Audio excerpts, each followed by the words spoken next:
दोस्तों, कैसे हैं आप। उम्मीद करता हूं सभी बहुत अच्छे होंगे। आज मैं लेके आ रहा हूं स्ट्रक्चर ऑफ एटम का पार्ट थर्ड। अगर अभी तक आप लोगों ने पहले दो पार्ट्स अगर इस चैप्टर के नहीं देखे हैं, यानी कि पार्ट 1 और पार्ट 2, तो इन दोनों पार्ट्स को आप नीचे दिए गए डिस्क्रिप्शन बॉक्स के लिंक के थ्रू, हाँ जी, मैंने नीचे डिस्क्रिप्शन बॉक्स में इन दोनों पार्ट्स के लिंक दे रखे हैं। आप वहां से इन पार्ट्स को देख सकते हैं और चैप्टर को कंप्लीट समझने के लिए टॉपिक वाइज टॉपिक आपको ये पार्ट भी देखने होंगे। तो बने रहिए आनंद राज केमिस्ट्री के साथ लिटिल प्रोफेसर थिंग्स पर। और स्टार्ट करते हैं हम आपका आज का टॉपिक है हमारा इलेक्ट्रोमैग्नेटिक रेडिएशन। जी हाँ, इलेक्ट्रोमैग्नेटिक रेडिएशन के बारे में सबसे पहले जेम्स क्लार्क मैक्सवेल ने बताया। जी, किसने बताया? सबसे पहले जेम्स क्लार्क मैक्सवेल ने नियर अबाउट 1870 के अराउंड जेम्स क्लार्क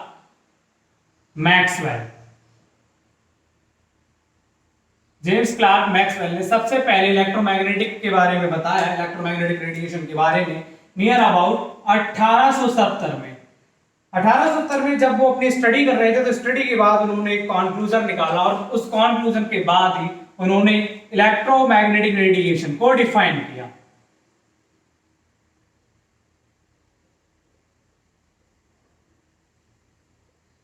उन्होंने बताया कि हमारे स्पेस में जितनी भी लाइट है और लाइट के साथ साथ other forms of radiate energy, क्या बताया उन्होंने कि जितनी भी लाइट है, लाइट और other forms of radiant energy,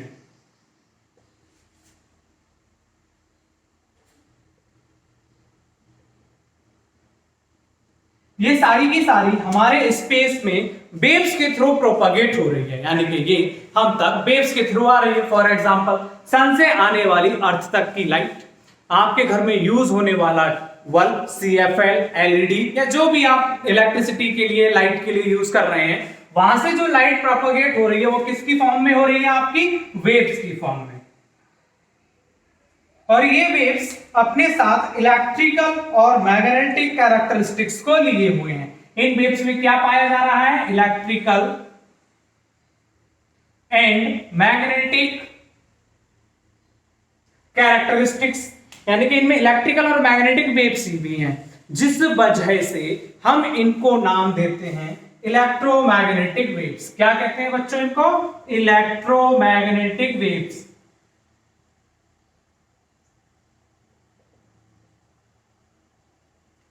इसके साथ साथ इसको हम इलेक्ट्रोमैग्नेटिक रेडिएशन के नाम से या सिर्फ रेडिएशन के नाम से भी जानते हैं। जैसे जैसे हम चैप्टर 3 पढ़ रहे हैं स्ट्रक्चर ऑफ एटम, और आप अब तक ये समझ चुके होंगे इसमें एटम्स की डीप स्टडी के बारे में बताया गया है। रोज नए नए फंडामेंटल्स आ रहे हैं, रोज नई नई स्टडी आ रही है, रोज नई नई थ्योरी। के बाद आपका आया इलेक्ट्रोमैग्नेटिक स्पेक्ट्रम। जी हाँ, इलेक्ट्रोमैग्नेटिक रेडिएशन के बाद जब साइंटिस्ट लोगों ने आगे स्टडी की तो एक नई चीज को और निकाला और इसका नाम है इलेक्ट्रोमैग्नेटिक स्पेक्ट्रम। जैसे कि हम सभी जानते हैं जितनी भी रेडिएशनल एनर्जी होती है या जितनी भी वेव्स होती हैं, सबकी स्पीड नियर अबाउट सेम होती है और इनकी स्पीड तकरीबन कितनी होती है?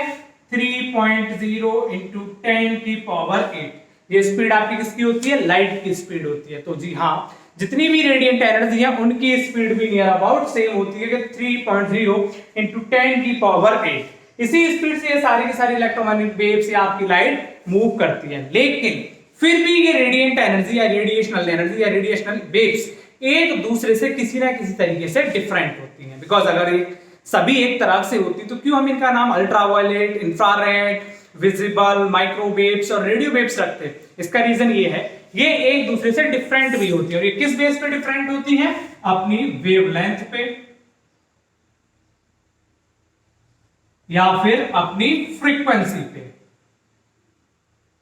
यानी कि हर वेव्स की अपनी एक अलग वेवलेंथ होती है और उसकी एक अलग फ्रीक्वेंसी होती है। इसी वेवलेंथ और फ्रीक्वेंसी की वजह से ये रेडिएशन या ये वेव्स एक दूसरे को अपने आप से अलग करती हैं। तो चलिए आगे बताते हैं जनरली हुआ ये इलेक्ट्रोमैग्नेटिक रेडिएशन है या जितनी भी इलेक्ट्रोमैग्नेटिक वेव्स हैं, अगर उनकी वेवलेंथ हाई है, सपोज दैट कि हम कोई एक वेव ले लेते हैं, सपोज दैट ये एक हमारी इलेक्ट्रोमैग्नेटिक वेव है और बात करें अगर इसकी वेवलेंथ की, तो इसकी वेवलेंथ काफी हाई है। ओके, हम मान लेते हैं एक ग्राफ में इसकी वेवलेंथ काफी हाई है। लेकिन जब हम बात करेंगे इसकी फ्रीक्वेंसी की, तो इसकी फ्रीक्वेंसी बहुत कम होगी, यानी जितनी ज्यादा वेवलेंथ होगी उतनी ही कम आपकी फ्रीक्वेंसी होगी। अगर कोई दूसरी वेव की हम बात करें, सपोज दैट एक वेव हमने और ले ली, ये भी आपकी इलेक्ट्रोमैग्नेटिक वेव है, लेकिन इसकी फ्रीक्वेंसी बहुत हाई है, तो ऑटोमेटिकली इसकी वेवलेंथ क्या हो जाएगी, कम हो जाएगी। जी हाँ, हमेशा रेडिएशन एनर्जी में या रेडिएशनल वेव्स के साथ क्या होता है, उनकी वेवलेंथ तो हाई होती है लेकिन फ्रीक्वेंसी उनकी लो होती है। अगर किसी की फ्रीक्वेंसी हाई है तो उसकी वेवलेंथ लो होगी, यानी एक दूसरे के क्या होते हैं, अपोजिट होते हैं। और जब इसी पैटर्न पे यानी कि increasing order of wavelength and decreasing order of frequency या increasing order of frequency and decreasing order of wavelength पे जब हम इन सारी वेव्स को एक टेबुलर फॉर्म में अरेंज करते हैं, तो यही चीज कहलाती है आपका स्पेक्ट्रम। बिकॉज बात हो रही है आपकी वेव्स की यानी कि इलेक्ट्रोमैग्नेटिक रेडिएशन की, इसीलिए इसका नाम हो जाता है electromagnetic spectrum. Generally electromagnetic spectrum में जितनी भी वेव्स हैं उनको उनके इंक्रीजिंग वेवलेंथ के ऑर्डर में रखा जाता है या फिर उनको उनके डिक्रीजिंग फ्रीक्वेंसी के ऑर्डर में रखा जाएगा। यही फिनोमिना आपका कहलाएगा इलेक्ट्रोमैग्नेटिक रेडिएशन स्पेक्ट्रम। हम क्या करेंगे, इन सारे रेडिएशंस को एक फॉर्म में अरेंज करेंगे, ये टेबल के फॉर्म में अरेंज करेंगे या इंक्रीजिंग डिक्रीजिंग फॉर्म में अरेंज करेंगे, ये वेवलेंथ और फ्रीक्वेंसी पे ही डिपेंड करेगा।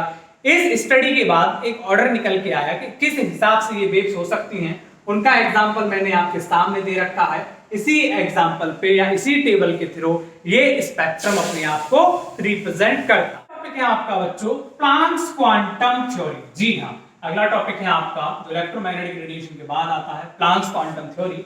लेकिन प्लांक्स क्वांटम थ्योरी को पढ़ाने से पहले मैं इसके कुछ बेसिक्स बताना चाहूंगा। कुछ और पॉइंट्स ऐसे हैं जो प्लांक्स क्वांटम थ्योरी से पढ़ाने चाहिए, जिससे आपको प्लांक्स क्वांटम थ्योरी के बारे में काफी कुछ पता लगे।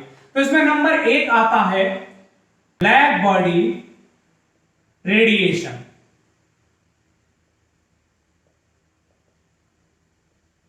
जी, ब्लैक बॉडी रेडिएशन जनरली क्या है, एक ऐसा फिनोमिना है जहां पर कोई सब्सटेंस मैक्सिमम से मैक्सिमम अमाउंट में एनर्जी को एब्सॉर्ब कर सकता है और मैक्सिमम से मैक्सिमम अमाउंट में एनर्जी को रिलीज कर सकता है। या हम कह सकते हैं एक ऐसी परफेक्ट बॉडी जो मैक्सिमम अमाउंट को एब्सॉर्ब करे और मैक्सिमम अमाउंट की एनर्जी को रिलीज करे, वही कहलाती है ब्लैक बॉडी रेडिएशन। अब आपको थोड़ा सा ये कॉम्प्लेक्स लग रहा होगा, चलिए इसको सिंपल करते हैं। तो हम बात करें आपके एक एग्जांपल की, सपोज दैट ये आपका एक आयरन का पीस है, ठीक है। जब इस आयरन के पीस को आप गर्म करेंगे, उससे पहले एक और एग्जांपल दूं मैं आपको, ये आपकी एक कैंडल है, ठीक है। जैसा कि आप सभी लोग जानते हैं मेरी ड्राइंग बहुत ही माशाअल्लाह है, तो इसी वजह से आप ड्राइंग को अज्यूम कर लीजिएगा। ये कैंडल है, जब आप कैंडल को लाइट अप करेंगे तो ये इसकी क्या होगी, फ्लेम होगी। तो इस फ्लेम में आपने देखा होगा कि आपको कई सारे कलर्स दिखाई देते हैं, व्हाइट होता है, रेड होता है, ऑरेंज होता है, येलो होता है, वायलेट होता है, कई सारे कलर्स आपको इसमें दिखाई देंगे। तो कभी आपने स्टडी की कि ये कलर्स इसमें क्यों दिखाई देते हैं इतने? चलिए बात करते हैं अगले एग्जांपल की। ये आपका एक मेटल का पीस है, आयरन का पीस है। आपने देखा होगा मार्केट में भी, जनरल लाइफ में या यूट्यूब पे, इंस्टाग्राम पे या फेसबुक पे कई सारी वीडियोस देखे होंगे कि वो लोग क्या करते हैं, मेटल्स को लिक्विड फॉर्म में लाने के लिए उसे हीट करते हैं। जब आप इसको हीट देंगे तो हीट देने के बाद ये क्या करेगा, पहले लोअर एनर्जी लेगा। सपोज दैट आपने हीट दी, उसका टेम्परेचर 5 डिग्री सेल्सियस था, धीमे धीरे ये बढ़ा 5 से 50 डिग्री सेल्सियस हुआ, फिर बढ़ा 75 डिग्री सेल्सियस हुआ, फिर बढ़ा 100 डिग्री सेल्सियस हुआ। यानी अभी टेम्परेचर क्या कर रहा है, धीमे धीमे ये आयरन अपने टेम्परेचर को इंक्रीज करता जा रहा है। इसके साथ साथ इस आयरन के टेम्परेचर के इंक्रीज होने के साथ साथ जब हम इसको हीट कर रहे हैं, गर्म कर रहे हैं, तो ये क्या कर रहा है, अपने कलर को भी इंक्रीज कर रहा है। ये क्या कर रहा है, कभी रेड था, कभी वायलेट था, कभी येलो था, कभी व्हाइट था और कभी ब्लू हो गया। ओके, तो इसने क्या किया, अपने कलर को भी चेंज किया। तो ये कलर क्यों चेंज हो रहा है, ये ब्लैक बॉडी रेडिएशन के थ्रू ही कलर चेंज हो रहा है। अब ये बॉडी जो है मेटल की, वो बता रही है कि मैं किस लेवल की एनर्जी को, किस वेवलेंथ को, किस रेडिएशन को अपने अंदर एब्सॉर्ब कर रही हूं। तो धीमे धीमे ये क्या कर रहा है, काफी एनर्जी को एब्सॉर्ब कर रहा है और उस हिसाब से कलर्स को चेंज कर रहा है। देन जब ये हाईली गर्म हो जाता है, आपने देखा होगा जब ये लिक्विड में कन्वर्ट हो जाता है, फिर ये क्या करेगा, अपोजिट करेगा इसका, अब एनर्जी को रिलीज करेगा। मान लो 100 डिग्री सेल्सियस था, तो ये 75 डिग्री सेल्सियस हुआ, 50 डिग्री सेल्सियस हुआ, 5 डिग्री सेल्सियस हुआ। जब एनर्जी इसकी इंक्रीज हुई और जब एनर्जी इसकी रिलीज हुई, यानी यहाँ पे इसने एब्जॉर्ब किया, यहाँ पे इसने रिलीज किया, तो उसका कलर जो क्या है वो रेगुलर चेंज होता जा रहा है। कभी रेड, ब्लू, येलो, व्हाइट, यही कलर आपको दिखाई देता है रेनबो में।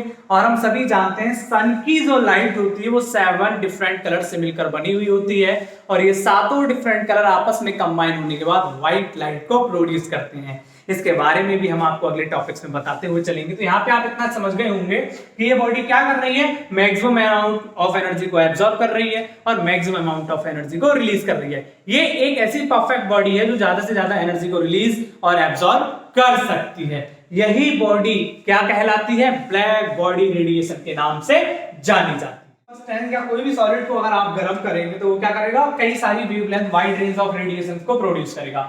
इन केस ऑफ आपके आयरन में क्या होता है, पहले जब आप इसको गर्म करेंगे तो ये पहले डल रेड होगी, ओके, डल रेड के बाद आपकी हाई रेड हो जाएगी, यानी कि डार्क रेड हो जाएगी। डार्क रेड के बाद ये क्या हो जाएगी, लाइटर ऑरेंज हो जाएगी।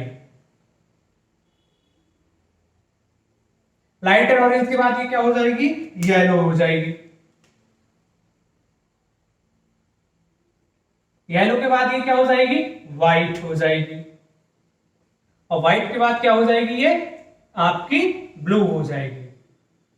तो ये सारे के सारे उसके कलर हैं कि कहां से इसने गर्म होना स्टार्ट किया था और कहां तक इसने कलर बदलना स्टार्ट किया था। और ये जनरली कलर क्या है, ये wide range of electromagnetic radiation का ही एक फॉर्म है। जैसा कि मैंने अभी आपको पीछे इलेक्ट्रोमैग्नेटिक स्पेक्ट्रम में दिखाया था, जो कि ये है, तो इसमें आप देख सकते हैं डिफरेंट कलर्स हैं और हर कलर एक दूसरे से इंटरमिक्स है। यही कलर्स आपको किसी भी सबस्टेंस को हीट करने पे या गर्म करने पे भी दिखाई देंगे। तो यही है आपका इलेक्ट्रोमैग्नेटिक स्पेक्ट्रम। उसके बाद क्वांटम, प्लांक्स क्वांटम थ्योरी, जिसमें पहला टॉपिक है आपका ब्लैक बॉडी रेडिएशन। चलिए तो बढ़ते हैं आपके अगले टॉपिक पे जाने से पहले एक चीज का और ध्यान दीजिएगा।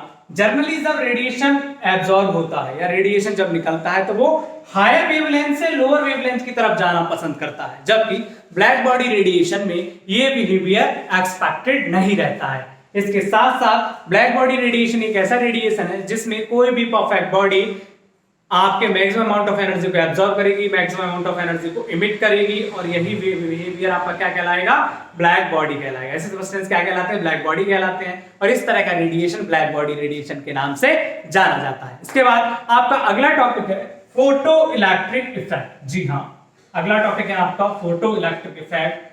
फोटो इलेक्ट्रिक इफेक्ट जनरली क्या होता है, फोटो इलेक्ट्रिक इफेक्ट एक ऐसा इफेक्ट है, उससे पहले मैं यहाँ पे हेडिंग का नाम डाल दूं जिससे कि आपको ध्यान रहे, फोटो इलेक्ट्रिक इफेक्ट।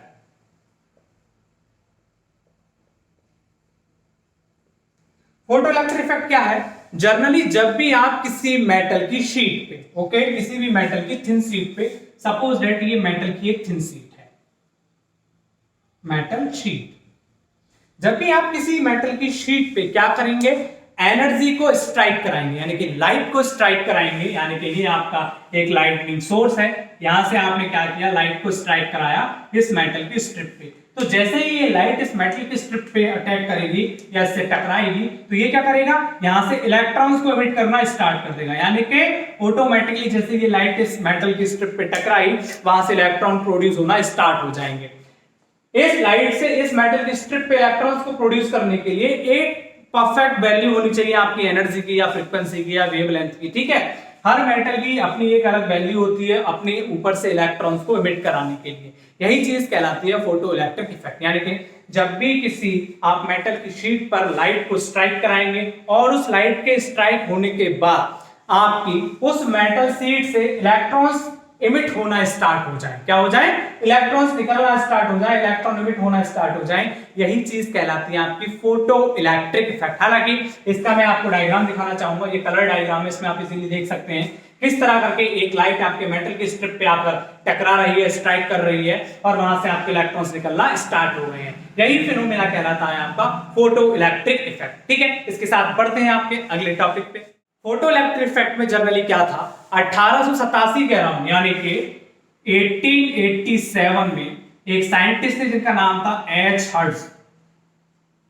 वो क्या कर रहे थे, अपनी लेबोरेटरी में एक्सपेरिमेंट कर रहे थे, और अपने एक्सपेरिमेंट में वो क्या कर रहे थे, एक मेटल की शीट पे, यानी कि ये मेटल की शीट है, वो एक मेटल की शीट पे डिफरेंट टाइप्स ऑफ एनर्जी यानी डिफरेंट टाइप्स ऑफ लाइट्स या डिफरेंट टाइप्स ऑफ वेव्स को स्ट्राइक करा रहे थे, बार बार इस पे लाइट मारते थे, कई अलग अलग टाइप्स की, अलग अलग वेव्स की या अलग अलग वेवलेंथ या अलग अलग फ्रीक्वेंसी की। देन उन्होंने नोटिस किया कि जब भी कोई लाइट किसी मेटल की स्ट्रिप पे आके टकरा रही है, यानी कोई भी लाइट जब मेटल की स्ट्रिप पे आके टकरा रही है, सपोज दैट आपकी ये लाइट है, यहां से उन्होंने लाइट को मारा, okay.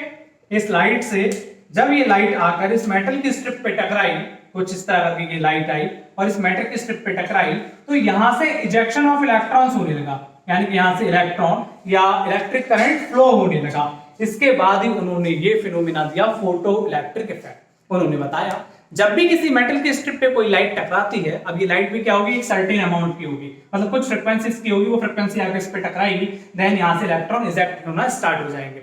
When any light strike on any metal surface, then आपके इस मेटल सरफेस से क्या होगा, जब ये लाइट टकराई तो इस मेटल सरफेस से इलेक्ट्रॉन का इजेक्शन होना स्टार्ट हो जाएगा, यानी इलेक्ट्रॉन इमिट होना स्टार्ट हो जाएंगे। यही फिनोमिना क्या कहलाएगा, आपका फोटो इलेक्ट्रिक इफेक्ट कहलाएगा। और इससे निकलने वाले इलेक्ट्रॉन्स, यानी कि आप देख रहे होंगे यहाँ पे ये इलेक्ट्रॉन्स निकल रहे हैं, दिस वन। ये मार्कर भी आज नाराज है, क्या बात है, शायद आप लोगों के कमेंट्स, लाइक या सब्सक्राइब कम आ रहे हैं, इसी वजह से मार्कर नाराज है। तो बने रहिए लिटिल प्रोफेसर थिंग्स के साथ आनंद राज केमिस्ट्री पे, लाइक शेयर सब्सक्राइब करना बिल्कुल ना भूलें। जी हाँ, तो आप देख रहे होंगे ये जो आपके इलेक्ट्रॉन्स यहाँ से इमिट हुए हैं, इन इलेक्ट्रॉन्स को भी एक नाम दिया गया और इसका नाम है फोटो इलेक्ट्रॉन्स, ओके। यानी कि जब भी किसी मेटल सरफेस पे आप किसी भी लाइट को स्ट्राइक कराएंगे तो जनरली क्या होगा, उस मेटल सरफेस से इलेक्ट्रॉन इजेक्ट होना स्टार्ट हो जाएंगे, और यही इलेक्ट्रॉन्स क्या कहलाते हैं, फोटो इलेक्ट्रॉन्स कहलाते हैं। और इस फिनोमिना का, यानी कि on striking any light on a surface of metal and emitting of electron या ejection of electron is known as photoelectric effect। ध्यान देने वाली बात यहाँ पे ये है कि ये जो लाइट है इसकी पर्टिकुलर एक फ्रीक्वेंसी होगी और वो आगे इस मेटल पे टकराएगी, तभी यहाँ से इलेक्ट्रॉन इमिट होंगे। अगर आप सपोज दैट V नॉट, यानी कि आप म्यू बोलते हैं फ्रीक्वेंसी को, आप मैथमेटिकल टर्म में या फ्रीक्वेंसी को म्यू से डिनोट करते हैं, म्यू की वैल्यू क्या हो जाए, 0 हो जाए, इज इक्वल टू 0 या 1 to 10 हो जाए, कुछ भी हो म्यू की वैल्यू, और ये किसी भी एनर्जी या किसी भी लाइट की फ्रीक्वेंसी से कम हो, और वो फ्रीक्वेंसी की लाइट आप इस मेटल सरफेस पे टकरा रहे हैं। अब ये लाइट आप एक दिन पूरे दिन टक्कर कराते रहे, पूरी साल कराते रहे, यहाँ से इलेक्ट्रॉन का इजेक्शन नहीं होगा, बिकॉज इलेक्ट्रॉन को इजेक्ट होने के लिए किसी भी मेटल सरफेस से एक पर्टिकुलर अमाउंट ऑफ फ्रीक्वेंसी की नीड होती है, तभी यहाँ से ये इलेक्ट्रॉन आपके इमिट होंगे। इसके बाद हम चलते हैं आपके अगले टॉपिक। तो अगला टॉपिक है आपका प्लांक्स क्वांटम थ्योरी। जी हाँ, जिस थ्योरी की हमने अभी स्टार्टिंग में बात की थी और आपको photoelectric effect and black body radiation पढ़ाया था, वो थ्योरी आपके किस पे बिलोंग कर रही है, प्लांक्स क्वांटम थ्योरी। तो प्लांक्स क्वांटम थ्योरी जनरली क्या है, मैक्स प्लांक नाम के एक साइंटिस्ट थे, कौन थे आपके, मैक्स प्लांक। इन्होंने तकरीबन 19th सेंचुरी के लास्ट में और 20th सेंचुरी के बिगिनिंग में, यानी कि 1901 के अराउंड एक रिवॉल्यूशनरी थ्योरी थी, जो थ्योरी इन्होंने दी थी, उसी थ्योरी का नाम है आपका क्या, प्लांक्स क्वांटम थ्योरी।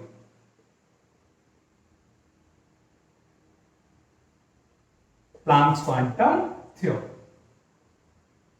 इस थ्योरी ने केमिस्ट्री के पूरे फिनोमिना को, पूरे के पूरे सर्कमस्टेंसेस को बदल के रख दिया।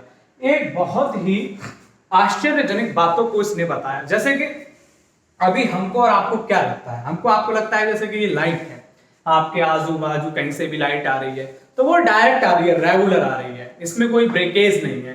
लेकिन इन्होंने, यानी मैक्स प्लैंक ने अपनी नई revolutionary theory Planck's quantum theory में ये बात पहली बार बताई कि एनर्जी जो इमिट होती है या एनर्जी जो एब्जॉर्ब होती है, चाहे लाइट हो चाहे रेडिएंट एनर्जी हो, जो भी एनर्जी है उसका इमिशन और उसका एब्जॉर्प्शन कॉन्टिन्यूअस फॉर्म में नहीं होता है। कहने का मतलब आपको लग रहा होगा कि जैसे ये एक सोर्स ऑफ लाइट है, यहां से लाइट निकली, तो अगर ये लाइट यहाँ पे पड़ रही है सरफेस पे, तो ये लाइट जनरली क्या है, कॉन्टिन्यूअस है, लगातार ये लाइट आपकी क्या आ रही है, इस सरफेस पे आ रही है। लेकिन मैक्स प्लांक ने बताया ऐसा बिल्कुल नहीं है। उन्होंने कहा जब कोई लाइट कहीं से एब्जॉर्ब हो या इमिट हो तो ये क्या करती है, डिसकंटिन्यूटी फॉर्म में चलती है। डिसकंटिन्यूटी फॉर्म का मतलब है कुछ इस तरह करके, यानी ब्रेकेज होके, एक ब्रेक लेके। लेकिन ऐसा क्यों होता है? बिकॉज पहले यहां से जो एनर्जी रिलीज होगी वो एनर्जी एक पैकेट को बनाएगी। पैकेट का मतलब कुछ ऐसा है कि सपोज दैट ये एक पैकेट है, ठीक है, फूड पैकेट हम इसको नाम दे देते हैं। तो इस फूड पैकेट में आप क्या करोगे, डिस्ट्रीब्यूट करने से पहले काफी सारी चीजें डालोगे। क्या चीजें डाल सकते हो फूड पैकेट में? सपोज दैट एक आपने कोल्ड ड्रिंक डाल दी या वाटर की बॉटल डाल दी, चलिए, कुछ आपने फ्रूट्स डाल दिए, कुछ आपने स्नैक्स डाल दिए, कुछ बिस्किट्स डाल दिए, कुछ नमकीन्स डाल दिए। तो जब आपने ये एक पैकेट पूरा बना लिया, अब इस पैकेट को आप क्या करोगे, नीडी लोगों को डिस्ट्रीब्यूट करोगे। या आपके घर पे होने वाली आपके बर्थडे पार्टी में भी अक्सर कर लोग क्या करते हैं, छोटे छोटे पैकेट्स बना लेते हैं, यानी या फिर प्लेट्स बना लेते हैं कि आपके या मेरे फ्रेंड्स आएंगे तो केक काटने के बाद इन प्लेट को उठा के केक रख के उनको दे देंगे। इससे क्या होता है, इसके अंदर एक एक चीज को डेफिनाइट किया जाता है। सेम ऐसे ही जब ये एनर्जी यहां से एब्जॉर्ब होगी या यहां से इमिट होगी तो ये भी इस तरह के पैकेट्स को बनाएगी, और इन्हीं पैकेट्स को हम बोलते हैं पैकेट ऑफ एनर्जी। क्या बोलते हैं इनको? पैकेट्स ऑफ एनर्जी, और इनका नाम होता है फोटॉन। एनर्जी के पैकेट्स को हम फोटॉन कहते हैं और इसको क्वांटा भी कहते हैं।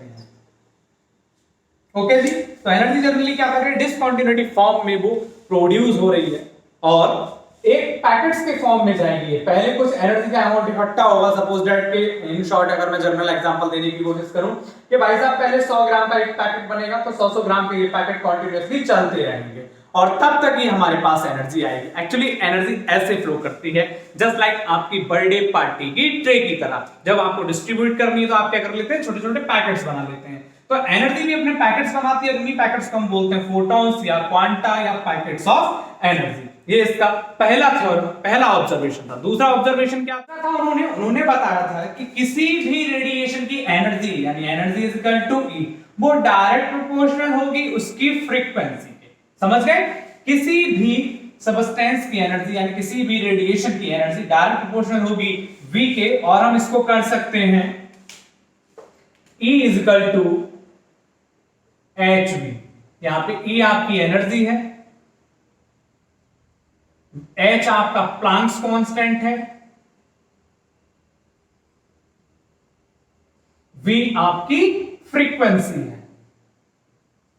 जनरली प्लैंक्स कांस्टेंट की एक पर्टिकुलर वैल्यू होती है और ये वैल्यू भी तकरीबन 6.63 into 10 की पावर -34 के अराउंड होती है। ठीक है, ये जनरली उनके दो मेन ऑब्जर्वेशन थे। तीसरा ऑब्जर्वेशन था उनका, थर्ड वन था उनका कि अगर कोई बॉडी किसी भी एनर्जी या रेडिएशनल एनर्जी को एब्सॉर्ब करे या इस एनर्जी को रिलीज करे तो वो क्या करेगी, एक सिंपल होल नंबर में जो कि मल्टीपल होंगे किसी भी आपके क्वांटा के, जिसको हम मैथमेटिकली ड्राइव करें तो हम कह सकते हैं E is equal to NHV। यहाँ पे n is number of integers है, देखिए ये हो सकता है आपका 1 2 3 4 एंड सो ऑन। H आपका प्लैंक्स कांस्टेंट है, V आपकी फ्रीक्वेंसी है और E आपकी एनर्जी। तो उनका कहना था कि जब भी कोई भी सब्सटेंस या कोई भी बॉडी एनर्जी को इमिट करेगा या एब्सॉर्ब करेगा तो वो किस फॉर्म में होगा, simple whole number multiple of a quanta. इसके बाद यहां पे आप देख सकते हैं कि E is equal to NHV, और आप जानते हैं कि V इज इक्वल टू क्या होता है आपका, अभी पीछे आपने पढ़ा था, इसको मैं रब कर दूं। V इज इक्वल टू होता है बेटा आपका C अपॉन लैम्डा। तो हम क्या कर देंगे, अब इस B को इस वैल्यू से रिप्लेस कर देंगे। चलिए जी, तो कर देते हैं जल्दी से इस वैल्यू को रिप्लेस। इन दोनों के बाद इसको हम नाम देते हैं इक्वेशन 1, इनको नाम दे देते हैं इक्वेशन 2, और इन दोनों इक्वेशन को कंबाइन करने के बाद जो इक्वेशन बनेगी वो बनेगी इक्वेशन 3। और ये इक्वेशन 3 क्या होगी, E is equal to NHC upon lambda. Now इसके बाद है आपका अगला टॉपिक, और अगले टॉपिक का नाम है आपका एटॉमिक स्पेक्ट्रा। जी हाँ, अब साइंटिस्ट लोगों ने काफी कुछ रिसर्च कर ली थी काफी चीजों के बारे में। मैक्स प्लैंक ने भी एक थ्योरी दी थी जिसको नाम देते हैं प्लैंक्स क्वांटम थ्योरी। अब इसके बाद जो अगला टॉपिक आया हुआ है आपका एटॉमिक स्पेक्ट्रा, और स्पेक्ट्रा के थ्रू साइंटिस्टों को कई सारी चीजें पता लगी। केमिस्ट्री में एक नया युग सा आ गया, यानी कि एक रिवॉल्यूशन सा हो गया इस स्पेक्ट्रा के बारे में। तो पहले हम बताएंगे जनरली स्पेक्ट्रा। एटॉमिक स्पेक्ट्रा भी आपके क्या होते हैं, दो तरह के होते हैं। क्या है आपका अगला टॉपिक, एटॉमिक स्पेक्ट्रा। इसके बारे में आप फिजिक्स में भी पढ़ेंगे। और ये एटॉमिक स्पेक्ट्रा भी आपके जनरली क्या होते हैं, दो तरह के होते हैं। Number 1 emission spectra, number 2 absorption spectra. Emission spectra को हम लाइन स्पेक्ट्रा के नाम से भी जानते हैं, और यही लाइन स्पेक्ट्रा क्या कहलाता है आपका, फिंगरप्रिंट्स,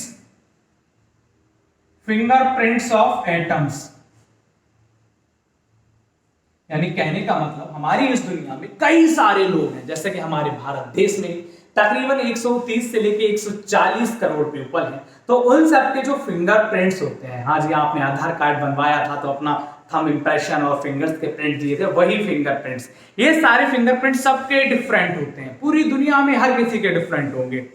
उसी तरह से ये जो एटॉमिक स्पेक्ट्रा है, इसके अंदर आने वाला इमिशन स्पेक्ट्रा, जिसको हम लाइन स्पेक्ट्रा के नाम से भी जानते हैं, वही स्पेक्ट्रा क्या कहलाता है आपका, फिंगरप्रिंट्स ऑफ एटम कहलाता है। यानी कि इस हर एटम के भी अपने एक फिंगरप्रिंट्स होते हैं, और वही फिंगरप्रिंट्स कहां पे पहचाने जाते हैं, आपके लाइन स्पेक्ट्रा या इमिशन स्पेक्ट्रा में।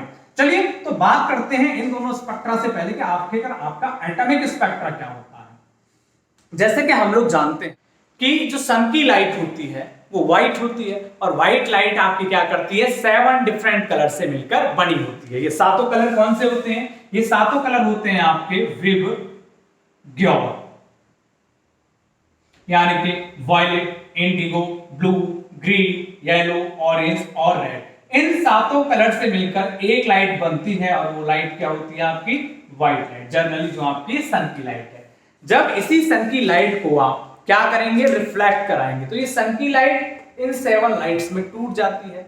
यानी कि सन की लाइट को क्या करेंगे आप, जब भी किसी प्रिज्म के पास ले जाएंगे, कुछ इस तरह करके लाइट ये प्रिज्म है, और यहाँ पे आपने लाइट मारी, तो ये लाइट क्या करेगी, 7 डिफरेंट कलर्स में टूट जाएगी। इसका डायग्राम मैं आपको दिखा रहा हूं, कुछ इसी तरह करके। इसी तरह की कलर्स आपको दिखाई देते हैं जनरली आपके आसमान में, रेनबो में। ये भी 7 कलर से मिलकर रेनबो बना होता है, इसीलिए इनके कलर्स को हम जनरली विबग्योर के नाम से जानते हैं। इस ट्रिक से अच्छे से आपको कलर का सीक्वेंस भी याद हो जाता है। कहने वाली बात यह है, या जानने पहचानने वाली बात यह है कि इस रेनबो में भी जो 7 कलर पाए जाते हैं वो क्या होते हैं, जनरली इलेक्ट्रोमैग्नेटिक वेव्स होती हैं, या इलेक्ट्रोमैग्नेटिक रेडिएशन होता है। ये व्हाइट लाइट इन 7 कलर में टूटती है, ये 7 कलर आपस में मिक्स होने के बाद एक व्हाइट लाइट मिलकर बनाते हैं। इसी तरह जब आप क्या करेंगे, देखने की कोशिश करेंगे कि लाइट क्या कर रही है, 7 डिफरेंट कलर्स में टूट रही है, तो अब ये कलर्स भी क्या होंगे, एक बैंड की तरह बन के आएंगे, एक सीरीज की तरह बन के आएंगे। तो यही तरीका, यानी कि एक लाइट का 7 डिफरेंट कलर्स में टूटना क्या कहलाता है, डिस्पर्शन। नोट कर लीजिएगा, ये जो है एक लाइट 7 डिफरेंट कलर्स में टूट रही है, या लाइट का क्या हो रहा है, ये अलग रेज दे रही है, तो इसको हम क्या बोलते हैं, डिस्पर्शन।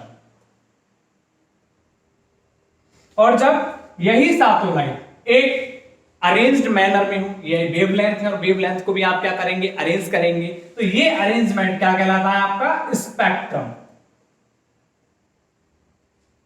समझ गए होंगे, एक लाइट 7 डिफरेंट कलर्स में टूट रही है, और एक लाइट का टूटना क्या कहलाएगा, डिस्पर्शन। और इनका जो ऑर्डर होगा, जिस ऑर्डर में ये टूटेंगे या जिस ऑर्डर में आप इनको अरेंज करेंगे, वो क्या कहलाएगा, आपका स्पेक्ट्रम। हालांकि ये आपका डिस्पर्शन और ये आपका स्पेक्ट्रम। आप क्या देखेंगे, आप देख रहे हैं कि ये क्या है, एक सीक्वेंस है, कलर का ऑर्डर है, तो यही आपका क्या कहला रहा है, स्पेक्ट्रम। अब आप इस स्पेक्ट्रम में एक और चीज देख रहे हैं, हालांकि आप डायग्राम देखिए कि इसमें एक कलर दूसरे कलर से मिक्स है, यानी कि आप ये मानिए कि कुछ इस तरह करके कलरों की लाइंस है, आप डायग्राम देखते रहिए। तो एक कलर ये है, इसको हमने नाम दे दिया रेड, इसको नाम दे दिया ब्लू, इसको नाम दे दिया ग्रीन, इसको नाम दे दिया येलो। तो ये कलर इसमें मर्ज हो रहा है, ये कलर इसमें मर्ज हो रहा है, ये इसमें और ये इसमें, यानी सारे कलर एक दूसरे कलर्स में मिक्स हैं, इनमें कोई भी डिसकंटिन्यूटी नहीं है। इस तरह की इनमें कोई भी डिसकंटिन्यूटी हो, या आप ये देखेंगे जैसे कि ये कलर अलग दिख रहा हो, ये कलर अलग दिख रहा हो, सब एक दूसरे में इंटरमिक्स कलर है, तो ये जनरली क्या शो कर रहे हैं, ये कॉन्टिन्यूटी शो कर रहे हैं। यानी स्पेक्ट्रा में आपके क्या पाई जा रही है, कॉन्टिन्यूटी पाई जा रही है, और इसी कॉन्टिन्यूटी की वजह से इस स्पेक्ट्रा का नाम हो जाता है आपका कॉन्टिन्यू स्पेक्ट्रा।